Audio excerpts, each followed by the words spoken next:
This was another route, from Alaska across the tundra ice to the Russian Arctic. Russian pilots arrived to ferry American fighters and medium bombers along the world's newest and least hospitable flight path.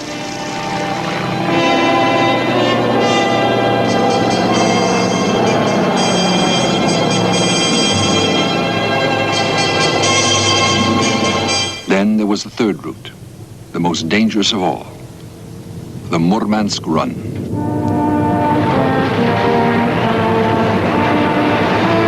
The convoys had no air cover for most of the voyage.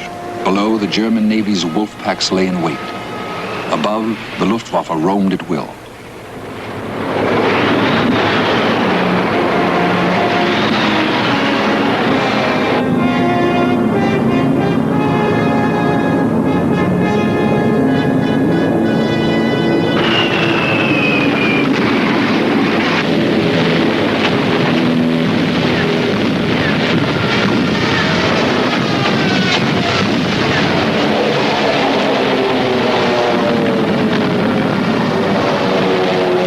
Ship sunk, there were few survivors. The waters carried a lethal cold.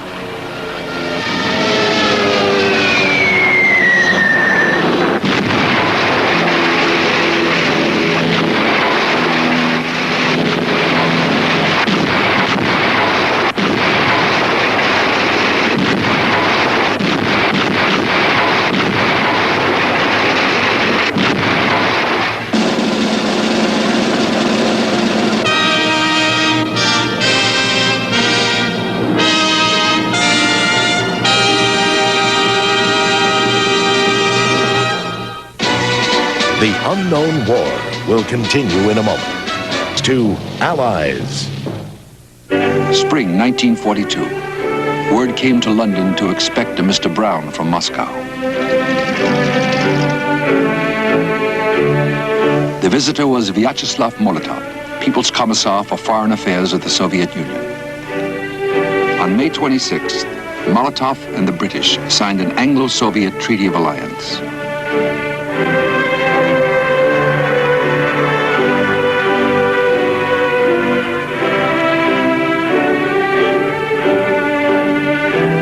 Molotov repeated the formalities in Washington, coming away with a similar alliance. The main thing the Soviets longed for from the treaties was a second front in 1942, something to ease the pressure from an immensely powerful adversary.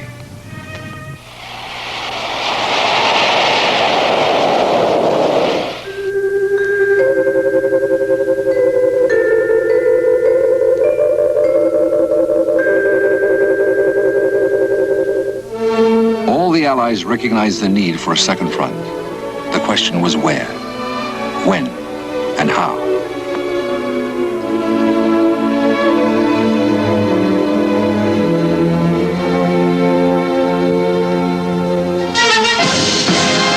Broadly, Roosevelt was more eager for quick action than Churchill.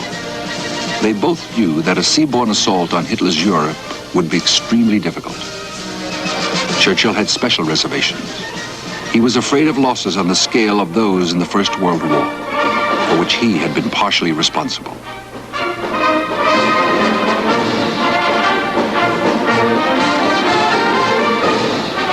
He could not take that risk again, as Churchill's supporters explained it.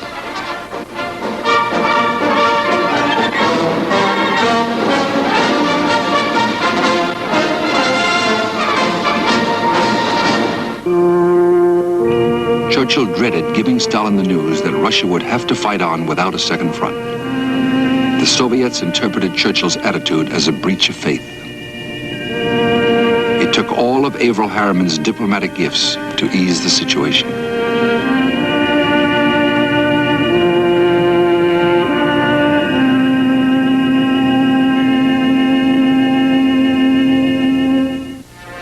It was not that there was no sympathy for the Soviets. British workers took to the streets to show it.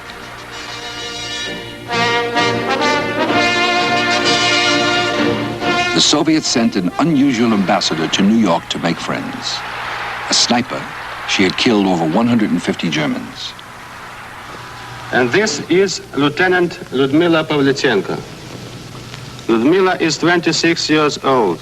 Her mother and father gave her a sound body and a good mind, and trained her to be a social worker.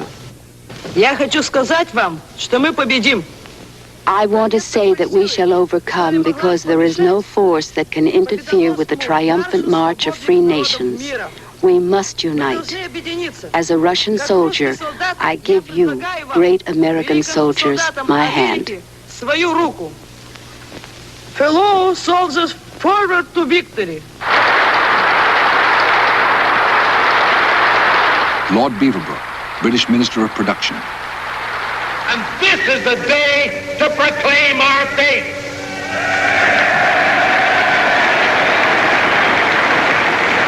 Weapons we must give and raw materials. Bread we must give and sugar too. Men we must give. Equipped with tanks and with airplanes.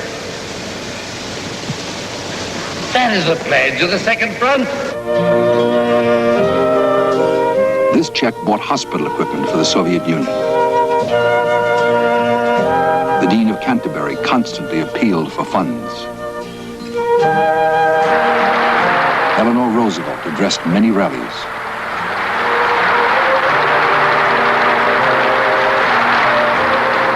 Medical supplies and comforts poured in, and perhaps the most precious and significant gift of all, blood.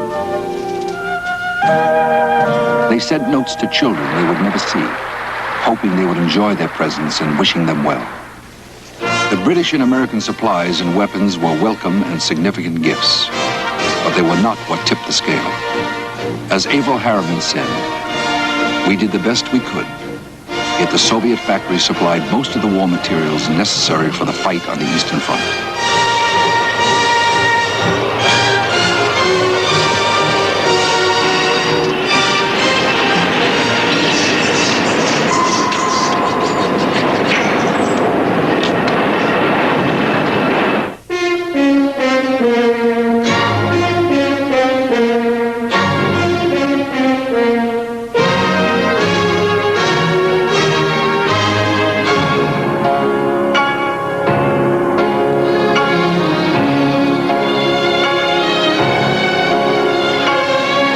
Factory workers in England gained a sense of fraternity with the Soviets at concerts jointly sponsored.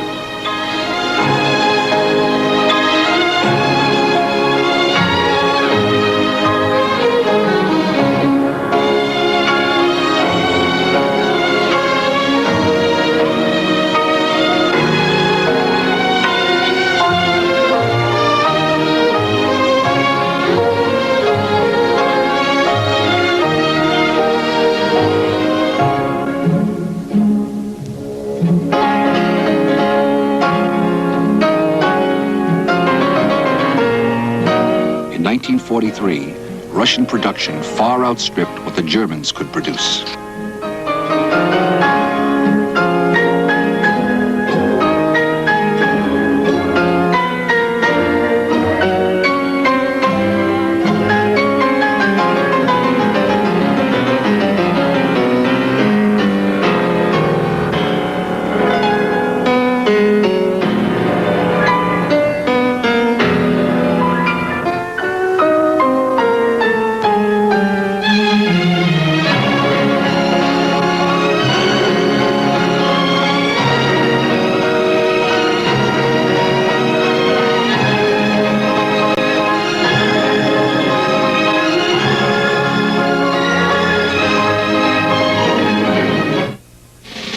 The Unknown War will be back after this.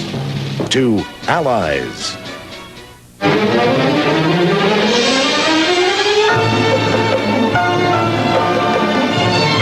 1943 was the year of the signal Russian victory at Stalingrad, of successes in the Caucasus, in the gigantic battle at Kursk, at long-suffering Kiev and along the Dnieper.